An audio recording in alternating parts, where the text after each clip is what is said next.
आकाशवाणी भोपाल से प्रस्तुत है प्रादेशिक समाचार।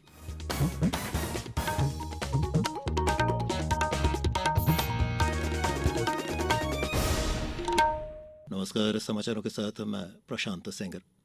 सबसे पहले इस बुलेटिन के मुख्य समाचार।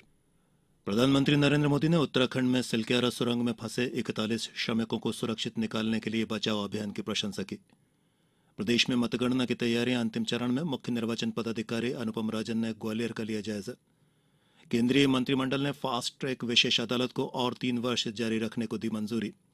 और प्रदेश में मौसम के बदले तेवरों से आम जनजीवन हुआ प्रभावित। और अब समाचार विस्तार से। प्रधानमंत्री नरेंद्र मोदी ने उत्तराखंड में सिलक्यारा सुरंग में पिछले 17 दिनों से फंसे 41 श्रमिकों को सुरक्षित निकालने के बचाव अभियानों की प्रशंसा की है। उत्तराखंड में 400 घंटे चला बचाव अभियान सभी फंसे श्रमिकों को सुरक्षित निकाले जाने के साथ कल कामयाब हुआ, जिससे सचमुच राष्ट्र ने राहत की सांस ली है। मैं सभी साथियों को बधाई देता हूं। इतने संकट के बाद भी निकल पाए और मेरे लिए तो बहुत ही खुशी की बात है। मैं शब्दों में वर्णन भी नहीं कर सकता हूं, वरना कुछ भी बुरा हो जाता तो शायद मन को कैसे संभाल पाते कहना कठिन था। ये केदारनाथ बाबा की, बद्रीनाथ भगवान की कृपा रही कि हम सब सकुशल आप लोग आए हैं। प्रधानमंत्री ने श्रमिकों को निकाले जाने के तुरंत बाद उनसे फोन पर भी बात की और उनके स्वास्थ्य के बारे में जानकारी ली। श्रमिकों ने कहा कि उन्होंने सुरंग के भीतर सुबह की सैर और योग करते हुए स्वयं को सक्रिय बनाए रखा। प्रधानमंत्री ने इस बचाव अभियान से जुड़े सभी लोगों की भावना की प्रशंसा की। उन्होंने श्रमिकों और एजेंसियों के अथक परिश्रम के लिए उन्हें बधाई दी और कहा कि इससे हर एक व्यक्ति को प्रेरणा मिलेगी। उधर उत्तराखंड के मुख्यमंत्री पुष्कर सिंह धामी ने आज 41 श्रमिकों में से प्रत्येक को 1-1 लाख रुपए की वित्तीय सहायता भी वितरित की। मुख्य निर्वाचन पदाधिकारी अनुपम राजन ने बुधवार को एमएलबी कॉलेज पहुंचकर ग्वालियर जिले के सभी 6 विधानसभा निर्वाचन क्षेत्रों की मतगणना की तैयारियों का जायजा लिया। उन्होंने इस दौरान राजनीतिक दलों और प्रत्याशियों के प्रतिनिधियों से चर्चा की और उनके साथ ईवीएम स्ट्रांग रूम का भी निरीक्षण किया। वहीं सीहोर में कलेक्टर ने आज मतगणना अधिकारियों को मतगणना प्रक्रिया में पारदर्शिता और निष्पक्षता सुनिश्चित करने के लिए निर्देश दिए। सतना में जिला निर्वाचन अधिकारी ने सतना और मैहर जिले के सभी विधानसभा क्षेत्रों के रिटर्निंग अधिकारियों को 2 दिसंबर को सायंकाल 3 बजे तक ईटीपीबीएस के लिफाफे जिला कौशालय में जमा कराने के निर्देश दिए। केंद्रीय महिला और बाल विकास मंत्री स्मृति जुबिन ईरानी ने आज जेंडर समावेशी कम्युनिकेशन मार्गदर्शिका का अनावरण किया। नई दिल्ली में मार्गदर्शिका के अनावरण के अवसर पर उन्होंने जेंडर इंक्लूसिव भाषा को बढ़ावा देने की भी आवश्यकता बताई। स्मृति ईरानी ने स्पष्ट किया कि इस मार्गदर्शिका के कारण शक्ति की भाषा आज संवेदना और समानता से अलंकृत हुई है। प्रधानमंत्री नरेंद्र मोदी द्वारा विशेष सक्षम लोगों के लिए दिव्यांग शब्द का उपयोग करने पर केंद्रीय मंत्री ने कहा कि यह अपने आप में एक महत्वपूर्ण उदाहरण है जिसका पालन किया जाना चाहिए। शहडोल जिले में डेंगू और मलेरिया की रोकथाम के लिए मलेरिया विभाग लार्वा नष्ट करने का अभियान चला रहा है। बीते 10 महीनों में 56,000 से अधिक घरों का सर्वे किया गया है, जिसमें से 1,45,000 से अधिक स्थानों में पानी के कंटेनर चेक किए गए। सर्वे के दौरान 89 घरों और अलग अलग स्थानों पर 160 कंटेनरों में लार्वा पाया गया, जिसे दवा का छिड़काव कर नष्ट कर दिया गया है। लार्वा नष्ट करने के साथ मलेरिया विभाग ने लोगों को लगातार जागरूक भी किया है। स्वास्थ्य विभाग को जांच के दौरान 10 डेंगू के मरीज मिले, जबकि 1,10,000 से अधिक लोगों की मलेरिया की जांच हुई। समाचारों में अब वक्त हो चला है एक छोटे से अंतराल का। ये समाचार आप आकाशवाणी भोपाल से सुन रहे हैं। हमारे समाचारों को अब आप कभी भी और कहीं भी अपनी सुविधा के अनुसार सुन सकते हैं। ये समाचार बुलेटिन YouTube, ट्विटर और फेसबुक पर AIR न्यूज भोपाल पेज पर भी सुने जा सकते हैं। इसके अलावा आप हमारी वेबसाइट newsonair.nic.in पर या न्यूज ऑन एआईआर ऐप पर भी समाचार सुन सकते हैं। ब्रेक के बाद एक बार फिर आप सभी का प्रादेशिक समाचारों में स्वागत है। केंद्रीय मंत्रिमंडल ने फास्ट ट्रैक विशेष अदालत को और 3 वर्ष जारी रखने को मंजूरी दी है। 1,952 करोड़ रुपए से अधिक की राशि के साथ ये योजना अब 31 मार्च 2026 तक जारी रहेगी। केंद्र का हिस्सा निर्भया कोष से दिया जाएगा। ये योजना 2019 में शुरू की गई थी। ये विशेष अदालत जल्द न्याय देने, पीड़ितों को तुरंत राहत प्रदान करने और यौन अपराधियों के लिए निवारक ढांचे को मजबूत करने के उद्देश्य से बनाई गई है।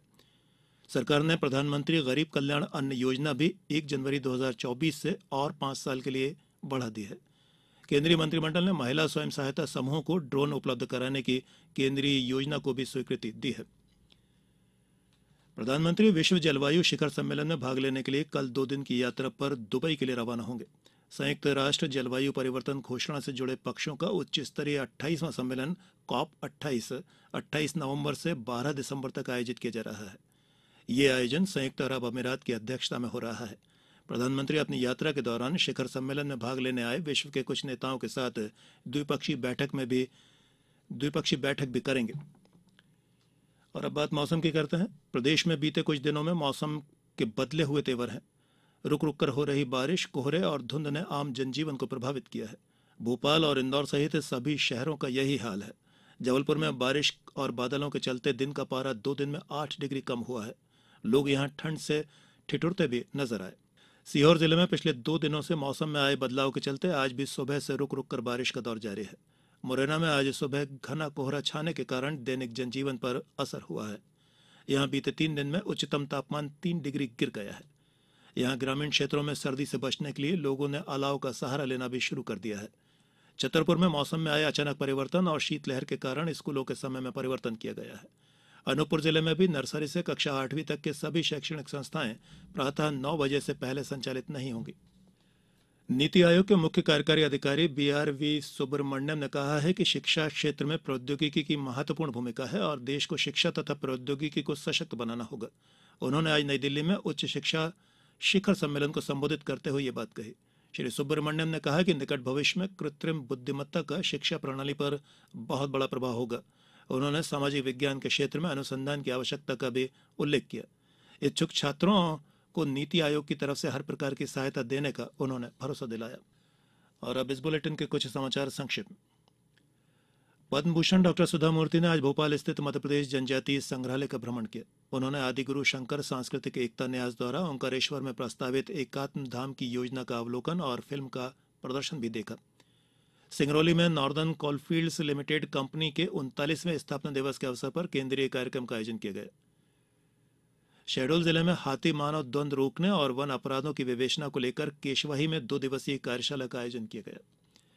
अनूपपुर में विश्व एड्स दिवस पर 1 दिसंबर से 15 दिसंबर तक विश्व एड्स दिवस पखवाड़ा आयोजित किया जाएगा, जिसमें HIV एड्स की रोकथाम के लिए विभिन्न गतिविधियों के माध्यम से जन समुदाय को जागरूक किया जाएगा।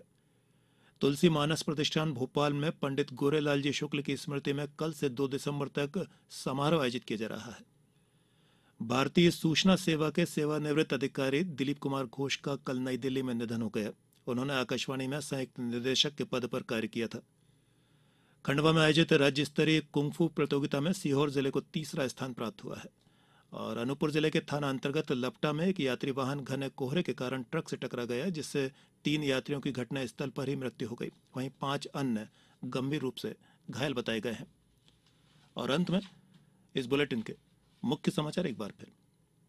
प्रधानमंत्री नरेंद्र मोदी ने उत्तराखंड में सिलक्यारा सुरंग में फंसे 41 श्रमिकों को सुरक्षित निकालने के लिए बचाव अभियान की प्रशंसा की।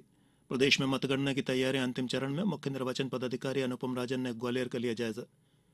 केंद्रीय मंत्रिमंडल ने फास्ट ट्रैक विशेष अदालत को और 3 वर्ष जारी रखने को दी मंजूरी। और प्रदेश में मौसम के बदले तेवरों से आम जनजीवन हुआ प्रभावित। प्रादेशिक समाचारों के इस बुलेटिन में फिलहाल इतना ही। आगे दीजिए। नमस्कार।